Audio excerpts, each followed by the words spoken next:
betting show that takes betting seriously, but not much else. Get our favorite plays on the totals, sides, props, exotics, and futures, and with Jason. It started indeed.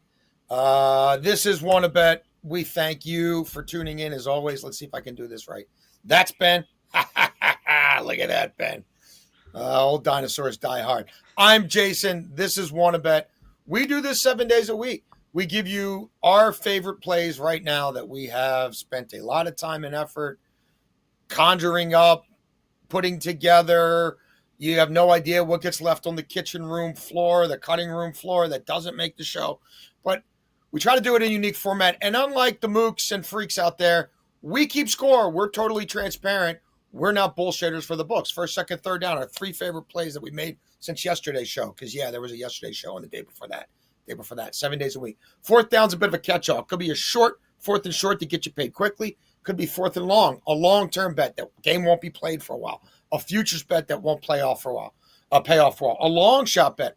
And then overtime in football season, we do promise you a football, soccer, parlay every single day. And as I said, we show our work here. We're totally transparent. Why do we have the bibs on?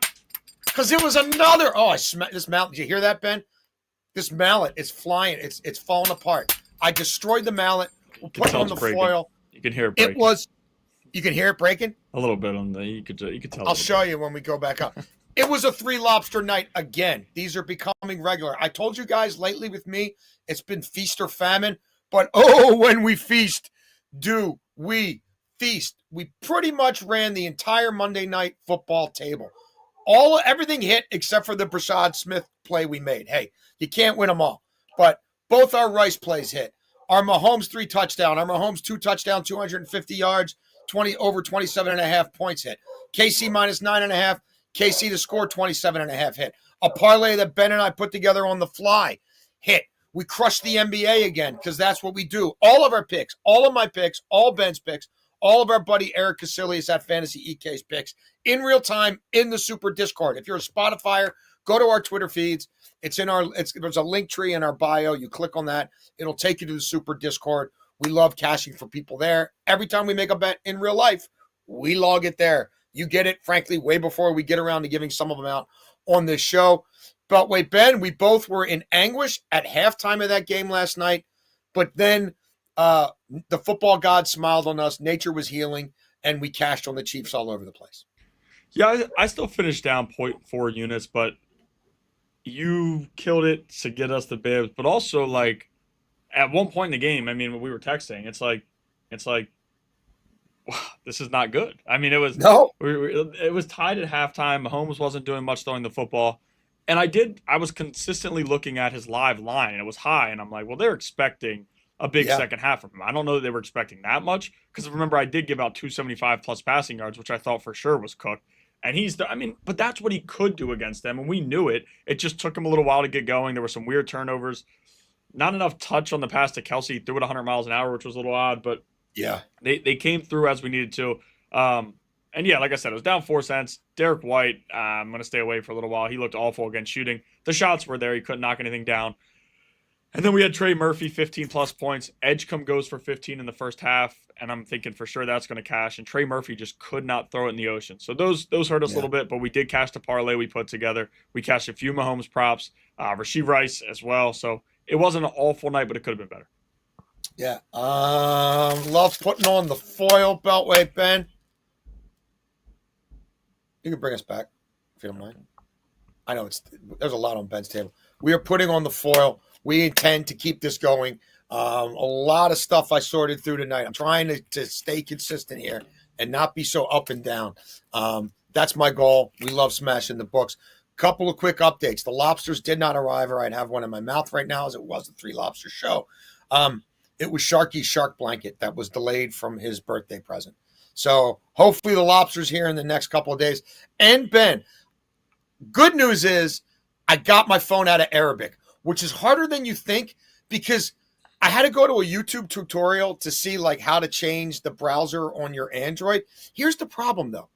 When you accidentally change it to Arabic, you know how normally there's symbols down the side so you could see, oh, that's the thing for settings. Oh, that looks like a camera. That must be for the camera. Oh, that's a little book. It's language. When you change it to Arabic, you don't get any of that.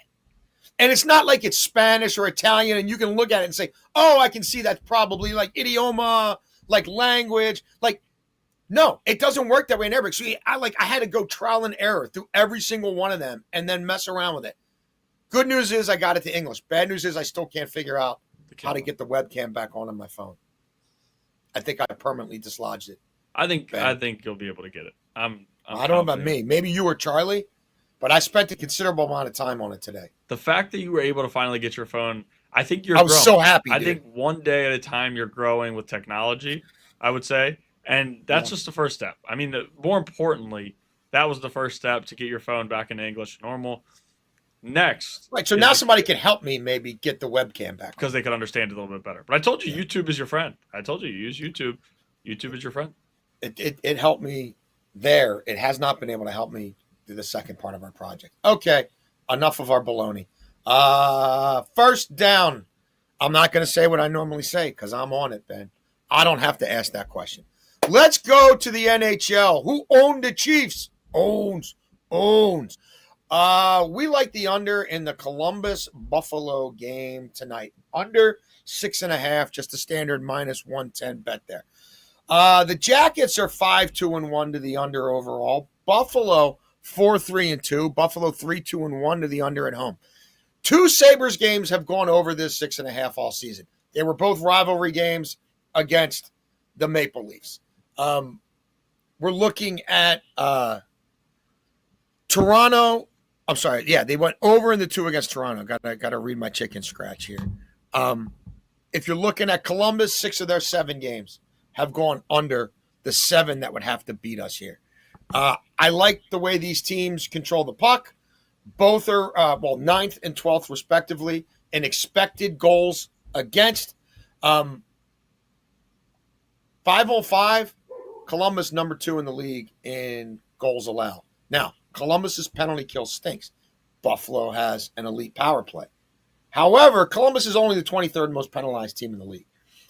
Buffalo's getting about 3 power play opportunities per game. As long as Columbus doesn't go crazy here and put them a man up 4, 5, 6 times, I feel good about this being a 2-2 kind of game through regulation. Buffalo's number 1 penalty killing team in the league. I don't see Columbus doing a whole lot when they go a man up.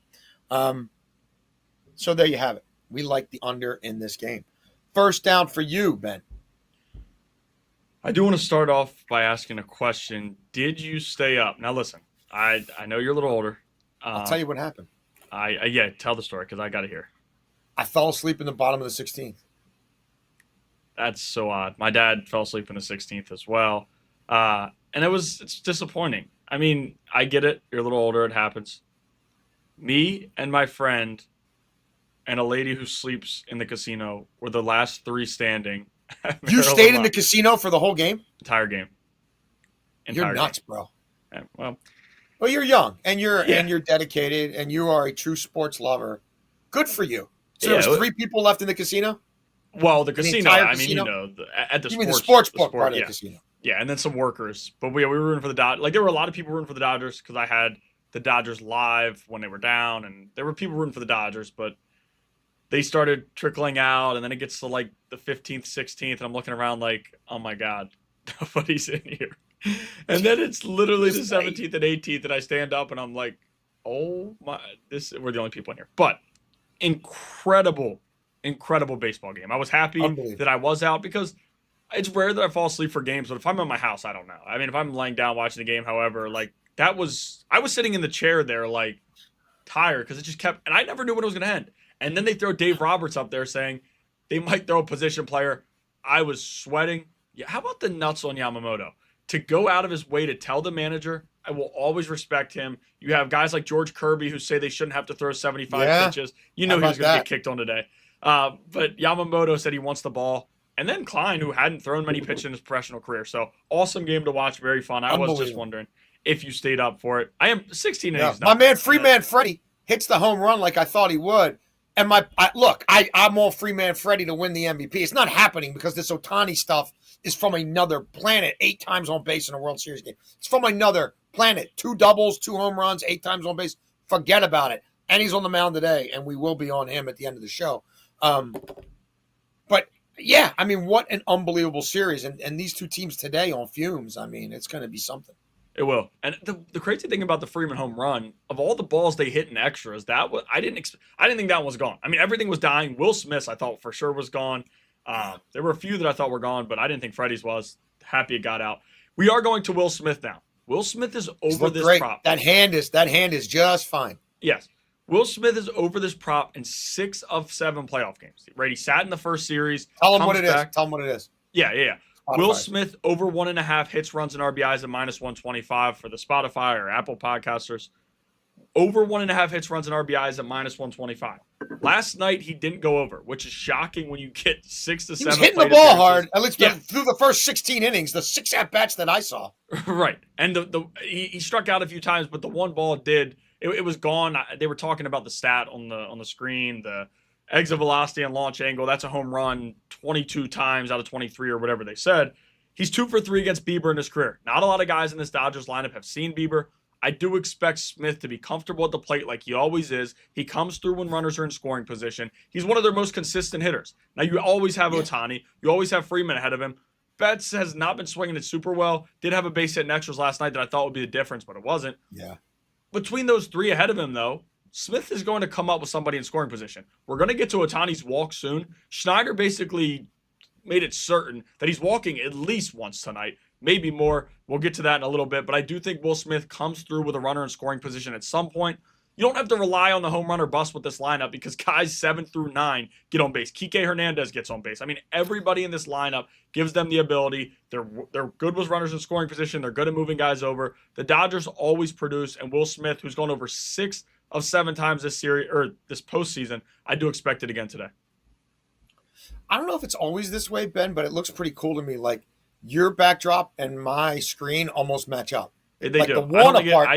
I don't think it is always like that. I don't think it's ever happened before. Yeah. Like my subconscious brain is telling me. Now the bets are going to be off because your logos are bigger than mine, right. Like in real life. But I think that looks pretty cool. I mean, anywho. All right, if you're a Spotifyer, you're missing out again. Watch the video. And you're missing out on here's the busted. It was worth it. See. Oh, dude, come on. You get mallets anywhere.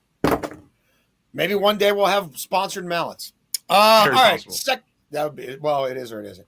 Second, it's either completely like the impossible dream, or it could be really feasible with the right help. Second down.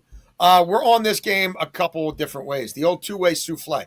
Sixers, second end of a back-to-back, but they're not traveling far, just down the road to Washington, and they get to play the Wizards. Sixers money line, Sixers to score at least 118 points, -105. We also like, I'll just give it out here and then talk about the whole thing. We also like an alt total on the Sixers. Sixers over 123.5 for +125. So why do we like it? Well, Washington, horrible defensive team, if you recall them from a year ago. They play at a hectic pace. I'm watching the broadcast the other night, Beltway Ben, because we are local here. And, you know, my son Rocco's a Wizards fan. I keep tabs on him. And they're talking about how the coaching staff emphasized that they don't think they played fast enough last year. I'm like, great. I'm here for it, right? So here's what they've allowed this year. 139, 107, and 133. Now, the 107 was against Dallas. But if you watch that game, Dallas turned the ball over 21 times. No Dallas starting backcourt turned it over 15 times. This was Cooper Flagg running the point, looking like he'd never dribbled a basketball before. So that's why Dallas is total. Dallas was just losing possessions in the backcourt, losing possessions in the midcourt. It was ugly. He and Flagg and P.J. Washington were not on the same page. They seem to be starting to get on the same page. So you've got that. Yes, it's the back end of a back-to-back. But again, it's short travel.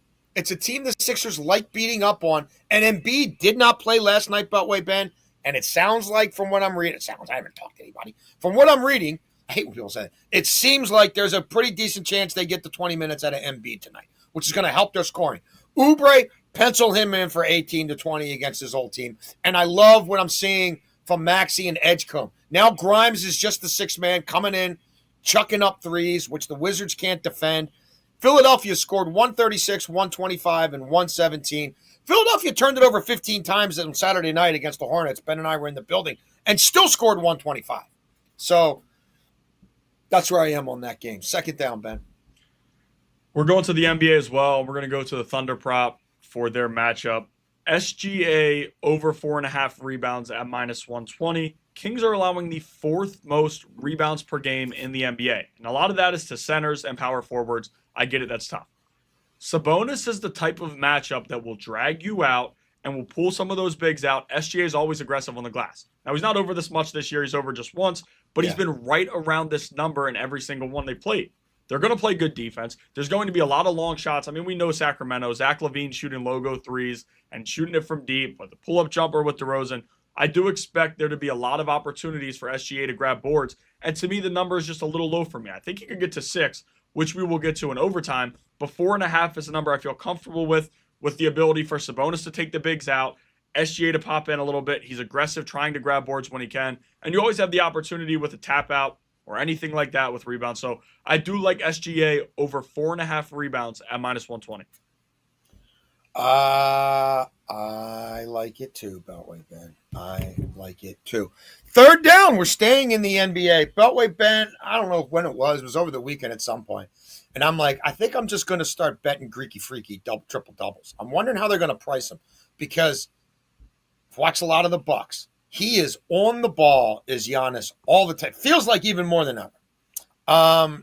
His passing is on point. Put him in for 20 points in the paint every night. Put him in for 8 to 10 foul shots made. And he's still good for a couple of threes, although he's really just dominating people inside and getting people in foul trouble so that he gets to feast on backup centers. Like, I love where he's moving on the court, where he's scoring, how he's scoring. He's playing like a man possessed. Giannis 30-plus points tonight in primetime at home against the Knicks and 10 or more rebounds plus 120. What's he done this season? How about 40 and 14 against a Cavs team that still looks pretty damn good and plays some defense? How about 31 and 20 against the Raptors? How about 37 and 14 against Washington and not even playing as many minutes in that one because they did build up a pretty sizable lead? These series between the Knicks and the Bucks, if you look at them, they tend to be over games. 4 of the last 5 have gone over. You've got to keep your starters in. You're chasing points till the fourth quarter. And how has Giannis done against Cat? He's done pretty well against Cat. He's around this all the time. 30 and 9, 24 and 13, 24 and 12, 33 and 13. And look, he's up for it right now. I think Giannis and Wemby are the 2 best basketball players on the planet right now. At least they seem like unstoppable forces. The Knicks are a team that can pick up a lot of cheesy fouls. Karl Anthony Towns is a way of getting too handsy, doing stupid stuff up the court. And Giannis will make his foul shots. So I'm also on him for a triple-double. This is a half-unit play. Let's not go crazy.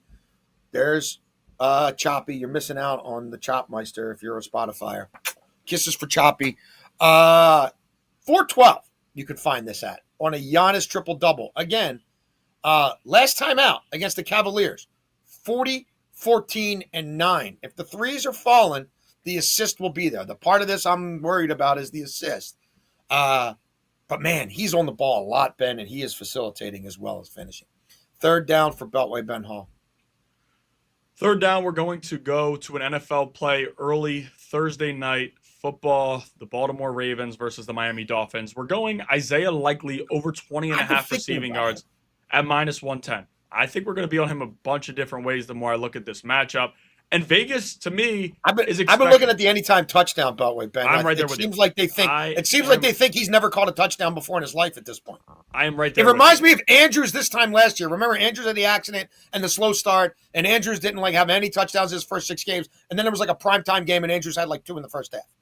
But then you have Lamar Jackson -210 for 2+ passing touchdowns. I get there's receivers there, but Isaiah Likely is he's a jump ball guy. You can throw it up to him. Lamar's always been comfortable with him. But yeah, I like Isaiah Likely over 20.5 receiving yards. He was over this in 9 of 17 games last season. Now, Lamar Jackson played in all of those. He hasn't played with him yet this year with the injury and everything that he's been dealing with. So Tyler Huntley and Cooper Rush. Rush looked his way a little bit, but Likely's still getting his footing. He's still coming back from injury. These guys aren't as comfortable throwing the football his way as Lamar Jackson. Before Lamar was trusting anybody, wide receivers, tight ends, everything, Isaiah Likely was getting jump balls his rookie year. And that was, I remember in Jacksonville, it was shocking. Isaiah Likely had a one-on-one and Lamar threw it up. And you don't see him do that much. So it's pretty impressive to see that. He's a mismatch outside. You can line him up in line. They're going to throw the football his way. It's a contract year. Him and Lamar are tight. Lamar wants to get him going so he can make some more money, because right now, in a contract year, it's not going his way. Not all his fault. When you have to play with Tyler Huntley and Cooper Rush, and it's not a knock to those two, but just the way that this is and things are going, they just haven't been able to get him the football much. This line being 20.5, given that he hasn't done much at all, tells me that Vegas is expecting Lamar is going to go his way a lot. And we all should think that, because that's what's happened in the past when they played together. So I like Isaiah likely over 21 or 20.5 receiving yards at -110. I don't think I'm going crazy Thursday night, but he's on my short list, Ben. I got some more work to do. Fourth down for me. This is going to be a 4th and long. Why am I calling it 4th and long? Well, because these matches aren't played till the weekend, but we want to get them on early, so we're, whatever. It's a catch-all. It is what it is. So 4th and long, we're going to die Bundesliga. Of course, we're back on the mighty Bayern Munich. One slip up, not being able to score in the first half against Ben's favorite team, Borussia Mönchengladbach. I'm almost tempted now to get you a Mönchengladbach jersey, to be honest with you. Does it say their name? It'll say it on the back. That's exciting. Okay, all right. We might have to. Then maybe there'll be a course correction in the shopping and the Christmas shopping.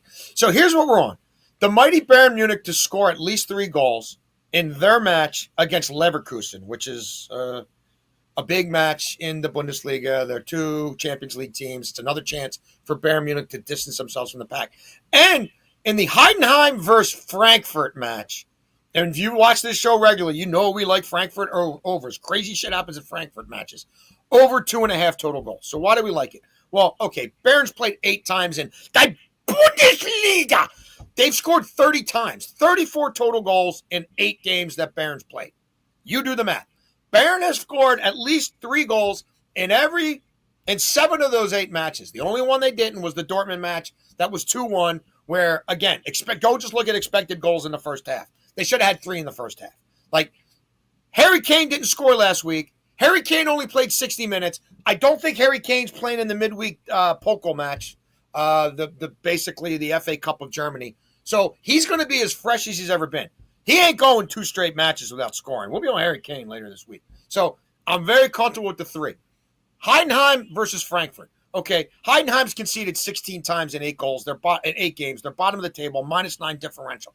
They're going to concede at least twice against your average team. Frankfurt plays balls out attacking soccer, especially against lesser sides. Their matches are crazy. 39 total goals in 8 Bundesliga matches for Frankfurt. They've got one of the better strikers in the league. And I just, look, their form has been off, and this is a chance for them to get right against Heidenheim. We also like the over 3.5 in the Heidenheim-Frankfurt match itself. That match to produce at least 4 goals plus 125. I gave those both all totally out, right? Yes. Bayern over 2.5, Heidenheim and Frankfurt over 2.5, parlayed for plus 150. Heidenheim versus Frankfurt over 3.5 plus 125. Where do you have us going on 4th down, Ben? Yeah, it will be a 4th and short for me, and we're going to 2 NBA props, and you might have to zoom in a little bit. No, you know what? Yeah. I can even do it with the glasses off. Can I have the honors? Yeah, you can. I may have to lean in a little bit. Full disclosure, that's how Ben has. Okay. Embiid, 4+ first quarter points. Yep. Gary Trent Jr., 3+ first quarter points. Shohei Ohtani to walk. Now that's a gimme. What is that a price? At plus 103 on Beltway Ben's parlay. Do you recall what Ohtani to? Is that minus 1,000? I mean, minus 400 when I put it in.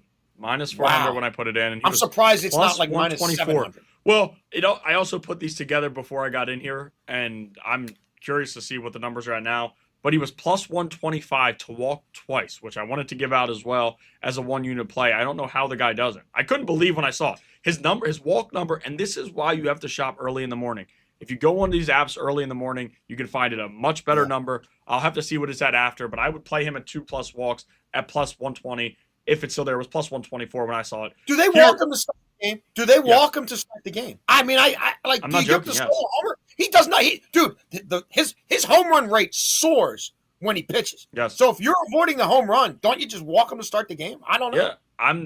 It's not even. Schneider was very open, and they're not going to let him beat them. And every time he comes to the plate, there's that ability. There's no way around it. When he comes to the plate, whether it be an extra base hit, the long ball, working counts, making pitchers, fighting stuff off, making them show more things, Ohtani is a different breed. We've never seen anybody like him in baseball. I'm confident saying that. And I'm only 24 years old, but I don't care. He's there. But you're a Gen Xer in a millennial body. You got a Gen Xer brain. Yeah. You actually watch all these games and you like watch them all the way through. You're not looking at TikTok highlights. I'm tempted to just make that I don't want to do it all the time. I'm tempted to make that Ohtani 2 or more walks like an official want to bet play from you and I. I don't know. Make it plus 124. So okay. Want you to play for both of us. Ohtani to walk twice. Well, we hope at plus 124. Yeah, in real time, you got to shop around. Yeah, shop around. Yeah, and the Schneider comments came out yesterday though, so I'd be kind of surprised if it's already changed. But with books in Vegas and the way money comes in, it wouldn't surprise me if it's moved. I did get it at plus 124 early this morning, so that's what I'll give it out at. Then they were willing for him to be on base 8 times last night. You're telling me they're not willing to give him the first 2 times up? He got on base 9 I should times. say time up. Plate appearances, because he ain't getting any at-bats. Yeah. He got on base 9 times in a single baseball game. I don't care how long the game went. That is a shocking That's stat. 5 walks and then the 2 doubles and the 2. Yeah, because when I went to sleep, it was at 4. Then this morning when I watched the highlights, and I'm telling Mateo about the game, I'm like, dude, he walked 5 times. It was the real quick. I know we're trying to be quicker. You had just watch him get to the plate. Like, he acts like he doesn't know he's getting walked. He does his thing. He has all of his elbow guards on. It's like, dude, you know they're walking you. And I still couldn't believe he got caught. I mean, that was a hell of a throw from Kirk. But if he doesn't get kind of pushed off the bag, this game might have ended a whole hell of a lot sooner. He would have, and which in hindsight, who cares? Because then he wouldn't have got on base 9 times because the game wouldn't have gone till 2:30 in the morning. Right, and Kiner Falefa, I mean, great job keeping the tag on. And a lot of times, like in the old ways when there was no challenge, you slap and go. But now in today's day and age, you can challenge him regardless. Hold the tag on him no matter what, because if he was out, you can always challenge it back, and he'll come out and he can come off the bag. So it looked like he was holding it on his junk at one point. Yeah, it was right. It was right, and it was like right there, right? It was like as soon as it came off, Ohtani's foot got back on the bag. It was weird timing. Very, very weird timing. It was, and it was a little bit of a shot. It was maybe a dirty play there by IKF. Just kidding. Come on, man. Joel, screw him. I don't like the Blue Jays at all. I'll be honest. No, but I mean, it's a heads-up play. I'm not going to. I mean, I don't like the Blue Jays, but he's a chump. Joel Embiid 4+ first quarter points. Gary Trent Jr. 3+ first quarter points. Shohei Ohtani plus 103. He also played for the Yankees, and I used to hate on him a lot then. Yeah. He couldn't. He was not cut out for the Bronx. No, absolutely not. Embiid 4+ first quarter points. Jason mentioned it before. He's expected to play 20+ minutes. And when we were at the game the other day, I'm talking to fans, and they're like, why are they not spacing it out more and playing him more in the fourth quarter? Nick Nurse is trying to get it all out early. He's playing first and second quarter, and then third, and he's done. That's what. Because it's 2 different teams. When he brings in Drummond, the pace and all that stuff slows down. But again, that's fact. I still think they can score 124 with Drummond playing the second half because Drummond's going to get There ain't no second chance points for Washington with Drummond. He's grabbing the board and he's getting it out. As always, exactly. But yeah, Gary Trent 3+. I think he knocks down a 3 in the first quarter. He's a very good shooter. There's a lot of injuries they're dealing with. Ryan Rollins, who we cashed the other day, he's probably going to start. Cole Anthony's questionable. You don't really know what you're seeing. Ryan Rollins isn't shot chucking. Gary Trent will. He doesn't care if he's playing with Giannis. He doesn't care who he's playing with. He will shoot the ball a lot, but he's also one of the better 3-point shooters in the NBA. I like him to get 3 first quarter points. And then Shohei Ohtani to walk. We talked about it before. These 3 get you to plus 103. Excellent. All right. Overtime, I've got 2 plays. As always, we tell you a football parlay a day. I'm not going to belabor the point here because I'm going to be on these games through the week. I'm taking the line spread down to -6.5, and I'm parlaying it with the Colts to beat the Steelers. Colts money line, plus 160. Do I think Detroit beats the Lions by double digits? I absolutely positively do. Vikings defense is a shell of what it used to be. If you blitz golf and don't get home, like Flores has been doing lately, you're in trouble. It's Dan Campbell off a bye where he's been dominant. It's Dan Campbell against the division where he covers like a mofo. That thing is soaring towards 9. We're taking it under 7. Beat up Vikings, going back to McCarthy, who's not any good. And then the Colts are the best team in football. Like, from an efficiency standpoint, from a gambling standpoint, when you're winning by 14 points every game, no matter who you play, and even the Denver game where it was a step up in competition, they still won. I'm not buying a whole lot about the Steelers. Boswell's good for field goals, but that's our football parlay. We got to get on Ohtani. I mean, it's probably the last time he pitches tonight. Like, they're just going to walk him, which I think will take some of the mental fatigue off of playing both positions, right, and having to grind at bats. That's out of the equation. He just focuses on pitching. Everybody's bullpen is shot, right? Ohtani, could he chase strikeouts? Yeah. I think he also can just induce a lot of ground balls and try to give them 21 outs or something like that tonight. The Dodgers are the better team. Oh, we didn't even talk about this yet. Now it's no Bichette and no Springer. Like, it's like that's catching up to him. And Vladdy's not hitting a home run every at-bat anymore because these guys have better stuff than the Seattle kids did, especially when the Seattle kids had to pitch outside of the best pitching ballpark in the majors. Ohtani to win the game plus 133, double overtime. Ben, what you got? By the way, real quick, Schneider, he's had, I don't want to knock it because I used to drag on him a lot, and he's gotten them to the World Series, and it's worked out. Taking Kirk out of the game when he did? Dude, how much speed are you getting? I don't understand. Not nearly enough. How many times did that spot come up? And it's like Heineman's not doing anything here. I didn't get that. You put Miles Straw in, who's a guaranteed out. I couldn't believe what I saw, but again, that's just kind of what you expect. A lot of outs on the base pass too. Great plays by the Dodgers to get it done. Great plays, great tags, great throws. Teoscar, whoa. The last person I expected to do that. Yeah. I thought for sure it was cooked. Smith puts the tag down thinking it's bang, bang. Yeah, 100%. Smith puts the tag down thinking it's bang, bang, and then he looks up and he's like, oh, I saw 4 seconds. It was pretty impressive to see, but that's what good baseball teams do. We watch not much of that around here. Keyshawn George, Miles Bridges, 10-plus points. Steph Curry, 4-plus assists. And Gary Trent Jr., 2-plus three-pointers made, plus 466. To me, this is 6. I like this chance here, or this spot here. I think we have a good chance to cash. Keyshawn George, we know what he can do scoring the basketball. He is a great scorer. He had 30 points the other night. Miles Bridges, 10-plus points. Listen, this is a guy who's done it regularly. Steph Curry, 4 assists. We bring that number down. And Gary Trent Jr., 2-plus three-pointers made. All these 4 things together. Actually, it's not 464. The next parlay will be 464. This one is plus 116, I think. This is plus 116. Right. Yeah, that seems the next one is plus 464. Or 466, sorry. SGA, 6-plus rebounds. Steph Curry, 6-plus assists. Gary Trent Jr., 2-plus three-pointers made. That's what gets us to the top. It was like minus 500. But SGA and Steph Curry for both of these are plus money. SGA, I talked about it before. Only been over his regular rebound number once, but he had 8. So he cleared the 6. And this was a number that he was getting consistently last season.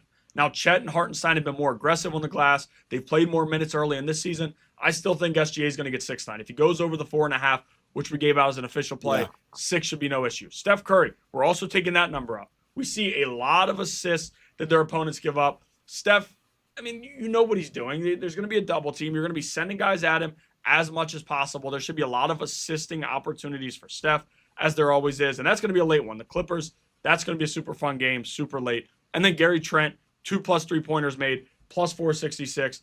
Last parlay of the day. I know we went 3 today. Wow. Derrick Love Henry, it. This is for Thursday because we always do our football. Derrick Henry, 60-plus rushing yards, anytime touchdown. Isaiah Likely, 10-plus receiving yards. All of these things get you to plus 128.